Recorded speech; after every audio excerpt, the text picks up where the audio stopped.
ভারতীয় আগ্রাসনের প্রতিবাদে আগরতলা অভিমুখে এগিয়ে চলছে লং মার্চ, স্লোগানে উত্তাল রাজপথ। পথে পথে হচ্ছে বিক্ষোভ। বুধবার সকালে যুবদল, ছাত্রদল, স্বেচ্ছাসেবক দলের উদ্যোগে রাজধানীর নয়াপল্টন থেকে শুরু হয় এই কর্মসূচি। এরপর কিশোরগঞ্জের ভৈরব বাজারে গিয়ে পথসভা হবে। সেখান থেকে ব্রাহ্মণবাড়িয়ার আখাউড়া সীমান্তে গিয়ে হবে সমাপনী সমাবেশ। এতে বিএনপির নেতাকর্মী সহ অংশ নিয়েছেন সাধারণ জনতাও।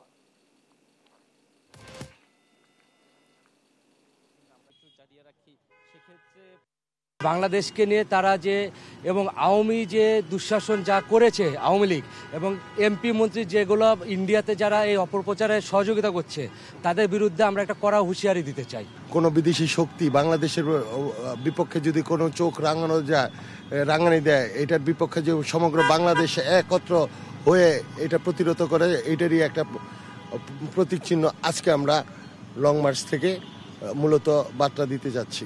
ভারত আসলে সব ব্যাপারেই হস্তক্ষেপ করতে চায়। আসলে আমরা ভারতের এই হস্তক্ষেপগুলো আমাদের রাষ্ট্রের এগুলো আমরা কামনা করছি না।